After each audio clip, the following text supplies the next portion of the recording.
E aí, eu queria trazer aqui um assunto importante, né? Uma ótica importante também que a gente precisa ter. Deixa eu ver um pouquinho aqui.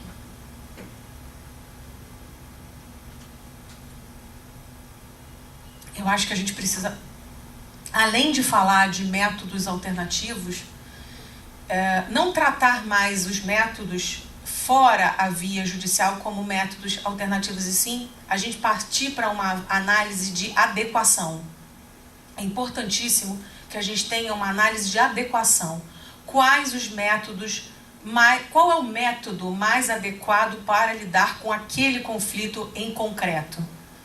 Então, quando a gente faz o primeiro atendimento, a importância desse primeiro atendimento, que eu acho que é fundamental, a triagem, o primeiro atendimento, e à medida que você qualifica, sensibiliza, capacita esse conjunto de pessoas, esse conjunto que realiza o primeiro atendimento, a triagem, como você consegue, nos primeiros estágios do conflito, nos primeiros momentos do conflito, identificar qual a via mais adequada a ser usada.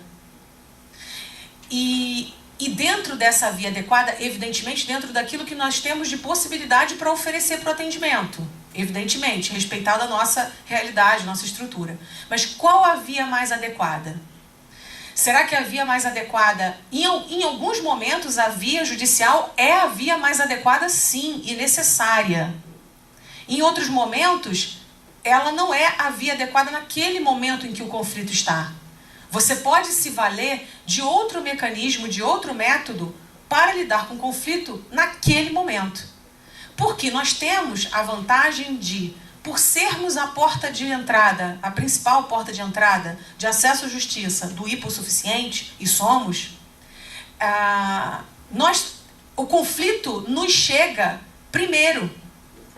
Ele está em um momento inicial. Ele está numa condição e numa possibilidade em que as pessoas têm melhores condições de ouvir, inclusive de ouvir a sua orientação jurídica sobre qual é o melhor mecanismo a ser usado.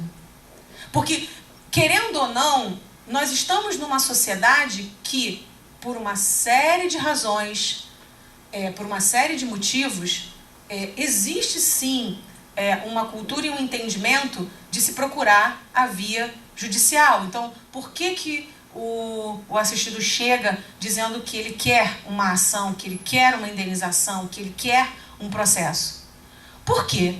Primeiro, porque esse é um entendimento corrente. Segundo, porque ele não teve acesso a outras possibilidades. E porque ele acredita que... E porque também existe uma questão de exclusão social muito forte, de acreditar que o seu direito tem menos valia e que só com a força judicial o seu direito vai poder efetivamente ser respeitado. Então vem de uma série de fatores, vem de uma série de questões, essa postura de querer litigar. Então, quando você está no primeiro atendimento, o trabalho de você adequar aquele caso a um determinado método que não seja a via judicial é muito mais fácil. O assistido ele vai te ouvir de uma maneira mais tranquila e é até capaz de ouvir o outro, ainda que está em confronto de interesses com ele, de uma maneira melhor do que quando você tenta usar esses mecanismos no curso de um processo judicial, em que ele já recebeu lá um mandado de citação, o oficial de justiça já foi na casa dele, e outra coisa, né, ele recebeu um mandado que está dizendo que ele é réu. Já viu? Gente, né? Para um assistido ser chamado de réu, né? Para quem não é da área jurídica, a pessoa recebe um mandado de citação que está escrito réu. Aí a primeira coisa que a pessoa, vários chegam no atendimento com um mandado, a primeira coisa que eles vão dizer é: eu nunca fiz nada contra ninguém, eu nunca fiz nada de errado e eu estou sendo chamado de réu. Né? As pessoas, e às vezes a pessoa já vem num estado emocional de tal ordem pelo simples fato de ter sido citado no processo. Às vezes a questão objeto da ação acaba ficando em segundo plano de importância. Mas ele está tão indignado com o fato de ter sido chamado de réu, ou então às vezes até com a forma como a petição inicial foi escrita, que dependendo das palavras que foram usadas, atrapalha todo o resto. Então essa pessoa que talvez, num primeiro momento, se você chamasse e dissesse assim, nós vamos conversar para tentar resolver esse problema, porque uma vez eu escutei de uma mediadora uma coisa muito importante, assim, que eu gravo essa frase sempre, ela diz, o direito entra no espaço onde as pessoas não conseguem conversar. Né? Por que você precisa de uma norma e de uma regra? Porque as pessoas não conseguiram antes conversar. Né? Não conseguiram resolver os seus problemas. Então, e aí como é difícil nesse momento, quando a pessoa está tomada de emoção e ela não vai te ouvir da mesma maneira. Não vai ouvir a sua orientação jurídica por mais correta que esteja.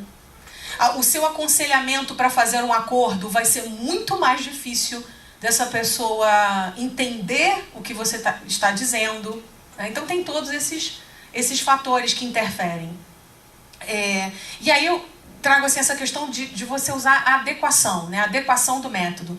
E aí nessa adequação do método você tem a análise, né? O mapeamento do conflito, verificar que partes são essas envolvidas, a natureza do conflito, o tempo, né, que tem a duração desse conflito, há quanto tempo existe, as relações de poder que existem entre as pessoas que estão naquele caso concreto.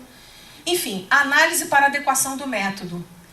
É claro que a gente não se trata de dizer que os meios de solução consensual de conflitos, eles são a solução para todos os problemas que existem. Não se trata de ver dessa forma, porque nós sabemos sim que existem relações de disparidade de poder, nós sabemos sim que existem relações que envolvem questões de violência e tantas outras questões cujos direitos não podem ser objeto de transação e que é necessária a via judicial. Quais os efeitos que isso tem, o uso desses métodos, para o nosso público hipossuficiente? De que forma nós enxergamos isso como transformador, né? Exatamente a possibilidade de empoderamento dessa população, de garantir efetiva igualdade e de transformação e paz social.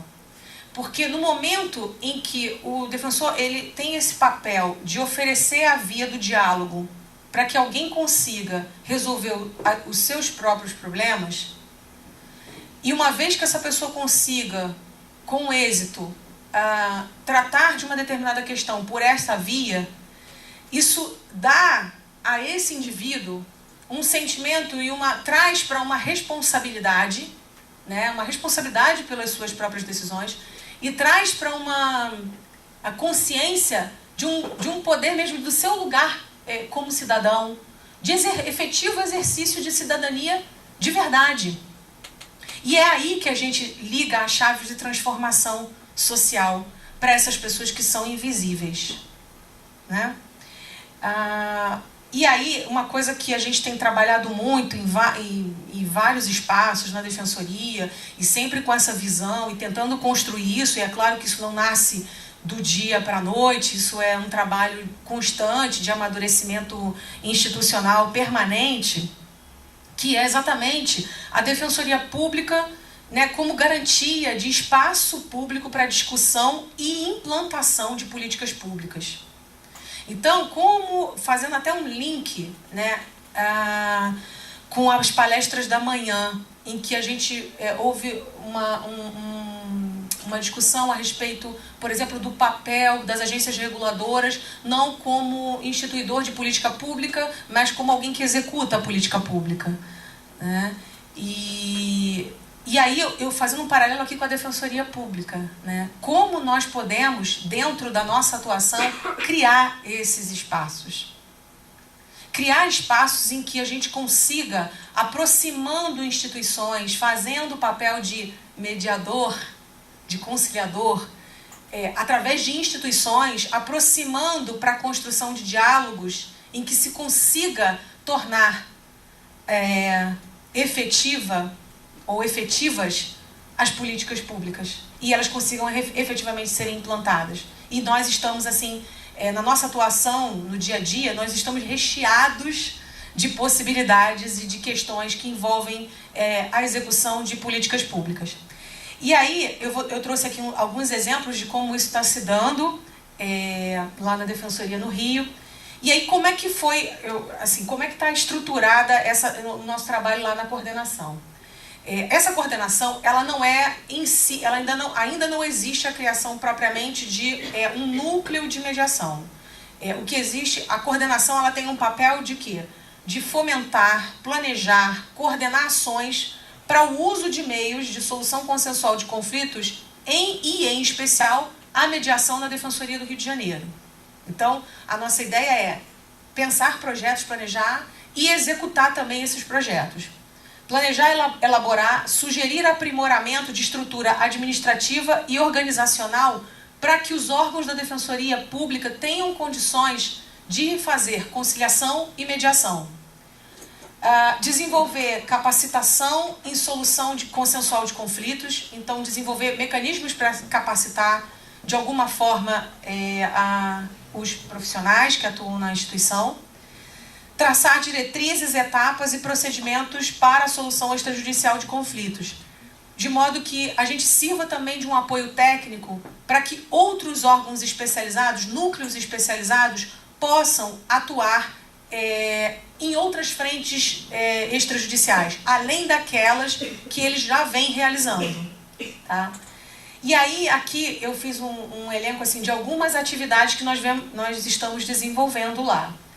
Então, como parte dessa ideia de criar projetos que possam fomentar, estruturar e testar projetos piloto na Defensoria, o que acontece? Hoje a gente tem um atendimento de mediação extrajudicial prévia de conflitos. Então, da sede da coordenação, nós temos vamos dizer, um núcleo de atendimento em que se faz mediação extrajudicial prévia. Esses casos, como é que eles nos chegam?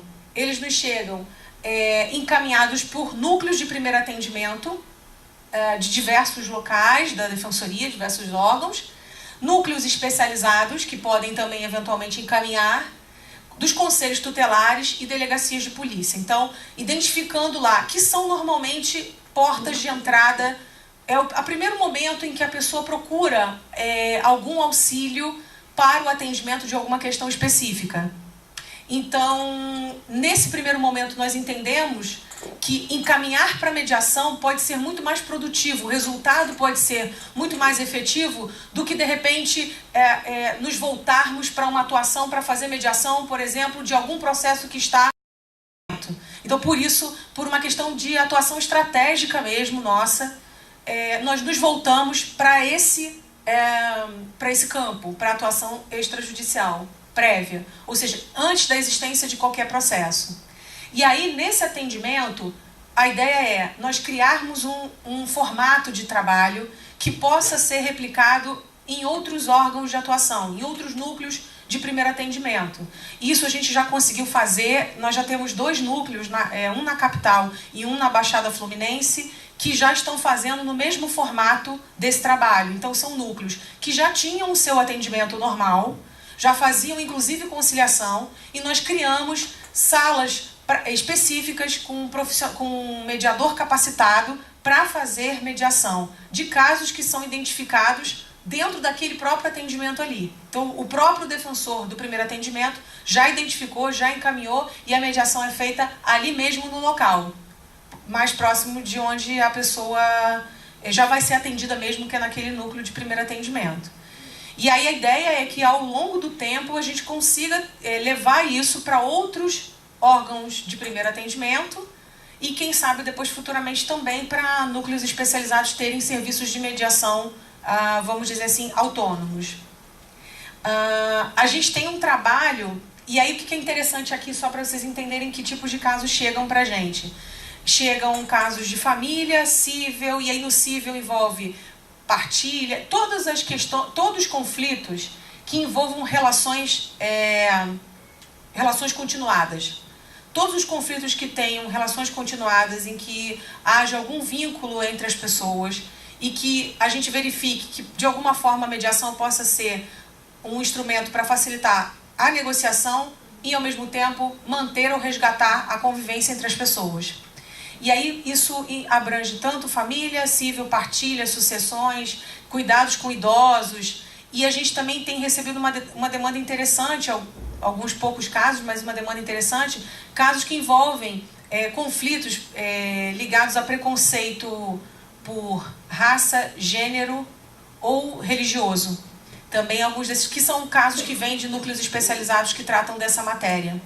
E também de núcleo do idoso, do atendimento ao idoso, também alguns casos são encaminhados para o nosso atendimento.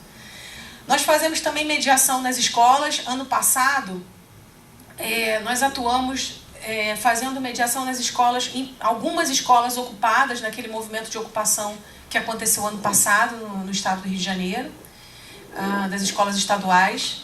E para esse ano a ideia é que a gente leve algum mecanismo enfim, algum tipo de sensibilização, ou algum tipo de palestras, ou algo que leve a cultura de diálogo para dentro das escolas, né? Como algum lugar, um espaço público, escolas públicas municipais, se criar espaços em que as pessoas aprendam a lidar com suas questões através do diálogo. Então isso é uma outra frente que a gente está fazendo. Durante essas mediações existe o atendimento jurídico e psicológico, e aqui tem uma característica lá na coordenação que é como prática colaborativa durante as mediações. Então, durante a mediação você tem um defensor e nós temos uma psicóloga também, que tem a psicóloga com formação em prática colaborativa. E a defensoria com essa atuação, com esse viés colaborativo também. Um suporte técnico e mediação para os demais órgãos da Defensoria Pública, capacitação, porque aí a gente faz... nós estamos em 2011, a Defensoria fez um curso de capacitação, promoveu um curso de capacitação em mediação. Em 2015 fizemos um outro, e agora em 2017 existe uma turma com funcionários e defensores públicos, fazendo uma formação em mediação de conflitos. Tem a capacitação prática. Essa prática é feita, prática supervisionada, é feita dentro da sede da coordenação. Então, nós temos um convênio com uma instituição formadora, em que essa instituição formadora tem os seus alunos e os seus supervisores que fazem mediações dentro da coordenação, então atende os nossos casos, e dentro dessas equipes existe a vaga para um aluno da Defensoria Pública, para poder fazer essa formação prática. E aí tem trabalho de sensibilização, né, tanto para defensor, servidor, estagiário, e também para usuários do serviço da Defensoria, grupo de estudos de mediação e 2 projetos que a gente tem tentado dar assim, uma força, que seria uma prioridade, que são os projetos Conversando com as Famílias e Conversando nas Escolas. Que a ideia é exatamente essa. O Conversando nas Famílias, e aí eu estava conversando com um colega hoje mais cedo, assim, da questão do como o primeiro atendimento, por exemplo, individual de família, né, às vezes, vamos dizer assim, ele é um atendimento bastante significativo na Defensoria Pública e até, de certa maneira, toma uma parte grande da nossa estrutura, né? E aí a ideia do Conversando com as Famílias, ela, na verdade, é o quê? É uma oficina de parentalidade, é um formato mais ou menos parecido com a que o CNJ já aplica no curso dos processos, mas a ideia é oferecer no primeiro atendimento para que famílias tenham a oportunidade de conversar um pouco sobre o que é esse momento da separação, do divórcio, de quais são as questões que são implicadas na dissolução, né, do casamento, e no que diz respeito tanto ao casal quanto aos filhos. a tendência quando se faz essas iniciativas é que quando você parte para o atendimento imediatamente depois, atendimento para uma conciliação, as pessoas chegam de uma forma diferente. Então, muito mais fácil para você conseguir resolver através de uma conciliação, por exemplo, se for o caso, ou até e de uma mediação também, as pessoas chegam de uma outra forma, porque tiveram um espaço para ouvir e falar um pouco também sobre suas questões. A ideia disso aqui, desses dois, está muito ligada a uma outra função nossa institucional que é importantíssima, que é a educação em direitos, né? Que é um outro viés importantíssimo. E através desse viés da atuação da educação em direitos, nós podemos tornar mais fácil, vamos dizer assim, ou até dar mais instrumentos à população para que consiga lidar melhor com o conflito e até mesmo com as suas questões, inclusive questões que estão em juízo. E aí tem o acompanhamento de convênios que a Defensoria Pública tem para desenvolvimento da mediação, ações administrativas para instalação desse serviço em outros órgãos da Defensoria, encontros mensais de estudo de casos, junto com mediadores nossos, eventos, né, que envolvam a mediação na Defensoria e articulações interinstitucionais em iniciativas ligadas à mediação. Então, essas são as funções assim, que nós estamos hoje desenvolvendo na coordenação. E aí vem os desafios que são comuns a todas as defensorias públicas de todo o Brasil, desde as defensorias mais antigas às mais jovens, todos nós enfrentamos os mesmos desafios. E aí, primeiro, estrutura física, né? Segundo, a capacitação, no que diz respeito a métodos extrajudiciais, o engajamento da instituição, por força até da nossa cultura de litígio, e o volume da demanda. Tá? Então, alguns desses projetos, dessas iniciativas que nós estamos desenvolvendo, eles são tentativas, né, são meios, são formas de lidar com esses desafios. E fundamentalmente eu digo assim que na defensoria a gente tem que ter criatividade. A gente tem que ter muita criatividade para lidar com as nossas limitações. E às vezes com iniciativas, até pequenas iniciativas, a gente consegue fazer grandes transformações. Aqui são os exemplos dos órgãos que nós temos já o serviço de mediação e outros com previsão de instalação para o próximo ano.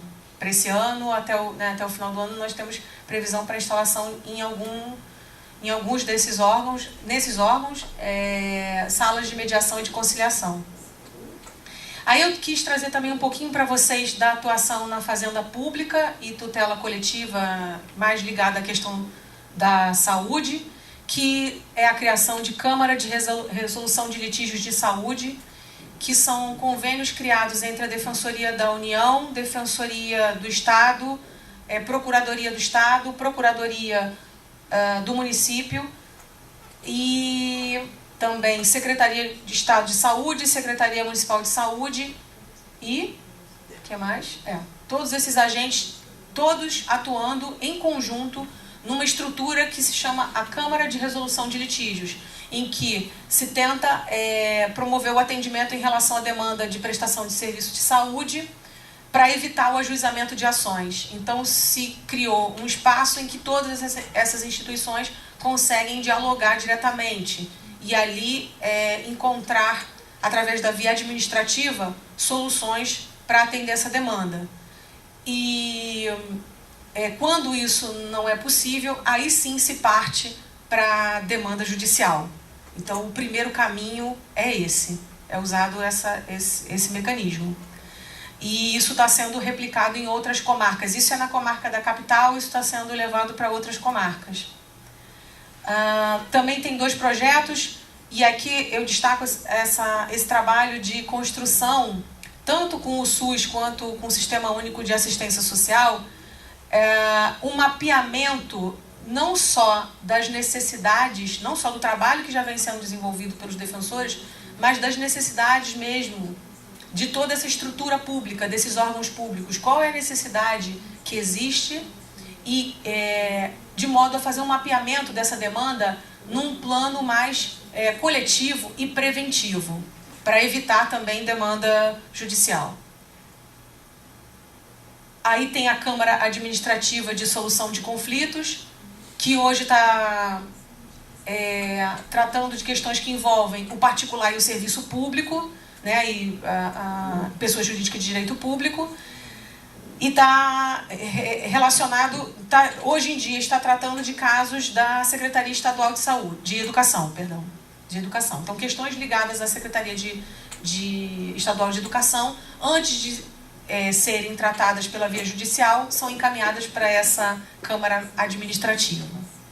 E aí, falando especificamente de consumidor, eu pedi aos colegas, essas iniciativas dessas outras áreas especializadas, como a Fazenda, eu pedi à colega da Fazenda, a colega Samanta Oliveira e a colega Thaisa Guerreiro, são as duas colegas que uma está como coordenadora de Fazenda Pública e a outra na tutela coletiva de saúde. Pedi a elas que me passassem esses dados, por isso que eu estou repassando para vocês, e pedi à colega Patrícia Cardoso, que é a coordenadora do Nudecom do Rio, que me passasse, então, as iniciativas que já existem no Nudecom para tratar de solução extrajudicial de conflitos na matéria consumidor. E aí ela me passou isso e eu estou trazendo para vocês como exemplos de como a Defensoria Pública pode lidar com essa questão, ou pode criar esses mecanismos. E aí lá no Nudecom, o que existe hoje? A atuação extrajudicial nos grandes acidentes de consumo, então que já tem até uma experiência que a Defensoria Pública do Rio já atuou em parceria com a Defensoria Pública com o Nudecom de São Paulo, naquele caso do acidente do ônibus de Paraty. Então isso é um exemplo de como duas instituições se uniram forças, né? Duas instituições irmãs uniram forças para atuar em parceria num acidente de consumo, envolvendo transporte público e com repercussões, né? Perda de vidas humanas, enfim, com repercussões de uma certa gravidade, e de como a atuação extrajudicial preventiva, né, ali, preventiva no sentido do litígio, mas depois que o fato já havia ocorrido, mas uma atuação imediata, atenta e cuidadosa, como o efeito disso como essa atuação foi extremamente importante. Então, o Nudecom tem feito isso em exemplos. Nós tivemos 2 rompimentos de adutoras de água com inundação de locais extremamente humildes, de comunidades muito humildes, em que o Nudecom, no momento que o acidente aconteceu, a colega foi até o local do acidente e imediatamente articulou com a SEDAI, que é a Companhia de Águas, articulou com a SEDAI e com outras instituições, exatamente com a Secretaria, com o município, enfim, como o Nudecom atuou nessa frente para articular todos esses elementos, todos esses agentes, para construir naquele momento ali soluções imediatas para aquelas pessoas, porque não se trata apenas de se estabelecer um acordo, por exemplo, no caso do acidente da adutora, não se trata apenas de estabelecer um acordo de indenização, mas também para medidas ali imediatas, como, por exemplo, as pessoas perderam tudo, não tinham casa, não tinham onde dormir, não tinham o que comer. Então, articular, e naquele momento eles conseguiram, naquele mesmo dia, que a companhia disponibilizasse local para as pessoas dormirem, ou hotel para as pessoas ficarem, e, enfim, até muito mais ligado à obrigação de fazer, medidas de obrigação de fazer, que se fossem tomadas pela via judicial, né, quanto tempo tomaria e quando é que as pessoas conseguiriam ter atendidas as suas necessidades mais básicas de sobrevivência numa circunstância como essa, se não fosse por essa via. Então, tem várias experiências de acidente com trem. Aconteceu também um acidente com as barcas no Rio e acidente com trem, em que essa atuação imediata também e extrajudicial, toda ela construída com acordo com as empresas envolvidas, e envolvendo também Secretaria Municipal de Transportes, e como essa articulação com esses poderes, como isso trouxe resultado positivo. Então, quando a gente fala lá, né, de ser espaço de confiança para construir, para conversar, para dialogar com o poder público, inclusive, né, quando precisa da participação de algum agente público, como isso facilitou todo o processo de solução para essa questão. Outro exemplo, né, a atuação extrajudicial no campo da saúde suplementar. Ao longo dos anos, o Nudecom também construiu eles também construíram ao longo do tempo uma proximidade com as empresas os planos de saúde, né, os planos de seguro-saúde, os planos de saúde. E ao longo do tempo, foram, desde aquele telefone, o hotline para demandas mais imediatas, para resolver questões e e-mails, eles criaram um protocolo de atendimento que estabelece, com os principais, né, planos de saúde, eles criaram um protocolo de atendimento que estabelece a seguinte dinâmica. Quando houver um caso de emergência ou urgência, o plano precisa se compromete a dar uma resposta, seja ela qual for, mas se compromete a dar uma resposta em até 3 horas a partir da solicitação. Com isso, o defensor público tem condições de avaliar que medida ele vai tomar naquele tempo ali, ele tem condições de avaliar que medida vai tomar e, se houver necessidade de uma demanda judicial, ele ter tempo para elaborar isso e conseguir despachar e conseguir uma tutela efetiva. E estabelece também que, em casos que não sejam urgência, o prazo de resposta é de até 3 dias. Então, e isso foi formalizado através de um termo entre a Defensoria Pública, Nudecom, a Defensoria Pública do Rio e esses planos de saúde. Então, isso é mais um mecanismo de evitar demandas que necessariamente, se chega um caso de urgência, o defensor na dúvida, né, pela tutela daquele interesse, do risco, né, que existe ali para aquela pessoa, ele não vai pensar 2 vezes, né? Você vai propor uma ação, uma medida judicial. E o fato de ter sido construído esse acordo dessa maneira, né, esse pacto dessa forma, permite que se tente a via extrajudicial, e me parece que tem sido com êxito, se consiga uma solução extrajudicial e com uma resposta imediata. Inclusive que, se a resposta for negativa, o defensor ter tempo de propor uma ação. Tá? Então, esse é um outro exemplo. Também no campo da atuação junto às agências reguladoras, o Nudecom também tem participado muito frequentemente de reuniões que tratem dos temas, né, e que tratem qualquer questão que esteja ligada às agências reguladoras e reuniões pertinentes a esse tema do consumidor. A Defensoria Pública tem sempre participado disso também. Isso faz com que, por exemplo, hoje, isso tem interferência também na atuação junto à Alerj. Eu vi que meu tempo está esgotado. Eu tenho mais uns 5 minutinhos? Tenho. A atuação junto à Alerj, por exemplo, hoje existe, sobre as agências reguladoras, existe um projeto de lei que está sendo discutido na Alerj exatamente para tratar de como será o regramento ou a modificação. Na verdade, já existem as regras, mas como seria a modificação das normas que regulam, que tratam das agências reguladoras. E a Defensoria Pública está acompanhando essas discussões diretamente na Assembleia Legislativa e muito próxima também das agências reguladoras, de modo a construir mesmo isso com diálogo, né? Tentando levar essa voz do consumidor, da defesa do consumidor, para uma solução prévia, né? Antes, assim, até no nível mesmo legislativo. E também acompanhando projetos de leis projetos de lei que tratem da matéria do consumidor.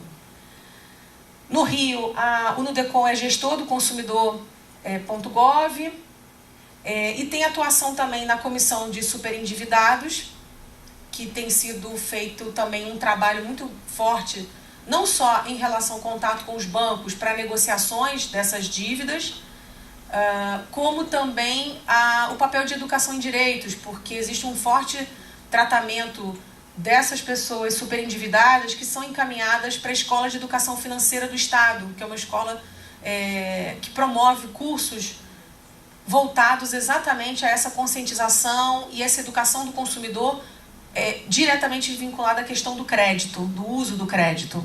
Então, na questão da educação financeira, tem sido também forte essa atuação.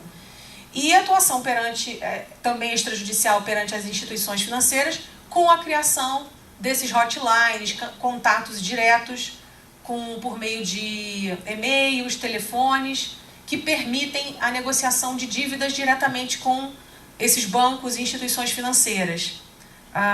O Nudecom, nesse campo, a Patrícia também conta, eles uma semana por mês, eles têm destinado, dentro do mês, uma semana inteira só para a realização de conciliações com todas essas empresas com quem o Nudecom vem ao longo desse tempo trabalhando a questão da necessidade de resolução consensual dos conflitos através da conciliação. Então tem trabalhado muito fortemente com isso.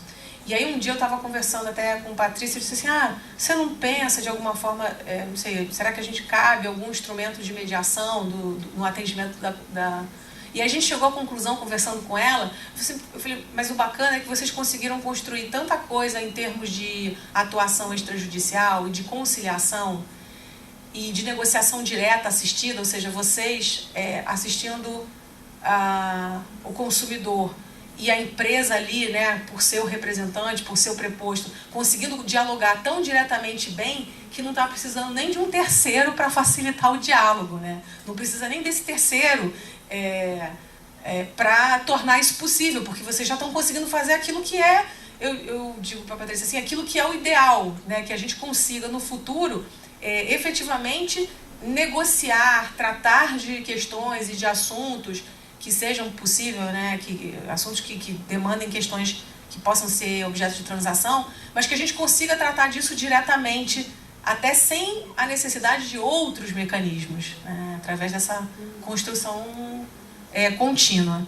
Então, assim, tentei trazer para vocês, no âmbito das relações de consumo, a gente falou aí também, né, tanto todos esses desafios que envolvem, que no fundo são os mesmos desafios como Defensoria Pública, e em particular no consumidor isso ganha maior peso por conta da diferença de poder mesmo no poder econômico, né, que existe nas relações entre consumidor e fornecedor, a educação em direitos, que é um outro fator importante, o desconhecimento que o consumidor tem às vezes sobre os seus direitos, né, mudança de postura e de cultura, essa necessidade de articulação interinstitucional e o fortalecimento da atuação coletiva, que também é muito importante, também na esfera extrajudicial. Tá?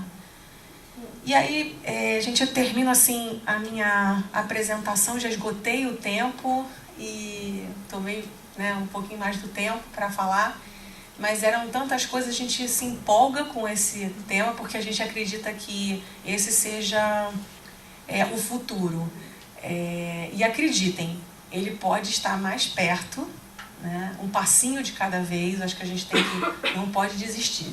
Por mais difícil que seja, os desafios sejam grandes, a gente tem que dar o primeiro passo.